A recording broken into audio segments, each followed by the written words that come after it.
రత్న hold లో ఉండండి, will get back to you. మరొక బ్రేకింగ్ న్యూస్ అందుతుంది. రంగారెడ్డి జిల్లా రాజేందర్ నగర్ లో విషాదం చోటు చేసుకుంది. గండిపేట జలాశయం సమీపంలో చేపల వేటకు వెళ్లి 3 వ్యక్తులు నీటిలో గల్లంతయ్యారు. నిన్న సాయంత్రం నీటిలో గల్లంతవగా నేడు వారి మృతదేహాలను గుర్తించారు.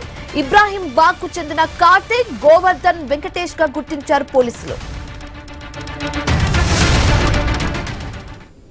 రైట్, మరింత తాజా సమాచారం మా కరెస్పాండెంట్ రత్నకుమార్ అందిస్తారు. రత్నకుమార్, ఆ 3 ఆచూకీ ఈ రోజు తెలిసినట్లుగా తెలుస్తుంది. మృతదేహాలను పోలీసులు వెలికి తీసినట్లుగా తెలుస్తుంది. స్థానికులు అక్కడ ఏమంటున్నారు, తల్లిదండ్రులు ఏమంటున్నారు, పోలీసు అధికారులు ఏం చెప్తున్నారు?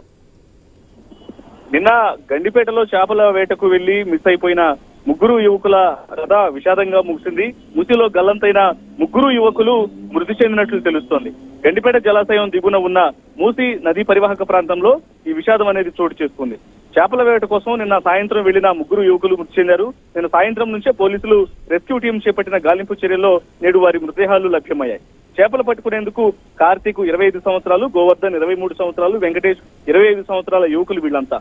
మృతులంతా కూడా హైదరాబాద్ లోని ఇబ్రహీం బాగ్ ప్రాంతానికి చెందిన వారిగా గుర్తించడం జరిగింది. నిన్న సాయంత్రం వీళ్ళు ఇక్కడ గండిపేట జలాశయం దగ్గరకు చేపల వేట కోసం వచ్చారు. అయితే పొరపాటున వీళ్ళందరూ ఆ యొక్క జలాశయంలోనే మునిగిపోవడంతో నిన్న వాళ్ళందరూ కూడా మిస్సింగ్ గా నమోదు చేసుకుని వాళ్ళందరి కోసం వెతకడం ప్రారంభించిన తర్వాత మొదటిగా 2 మృతదేహాలు నీటిపైన తేలియాడాయి. ఆ తర్వాత మరొక మృతదేహాన్ని గాలించగా ఇవాళ 3 యొక్క మృతదేహాలు కార్తీక్, గోవర్ధన్, వెంకటేష్ ల మృతదేహాలను ఐడెంటిఫై చేయడం జరిగింది. ఈ యొక్క ఇన్సిడెంట్ తో ఒక్కసారిగా వారి కుటుంబాల్లో విషాదం నెలకొంది.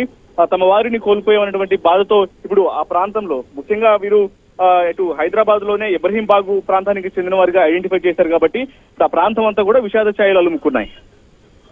Right, thanks for the updates Ratnakumar.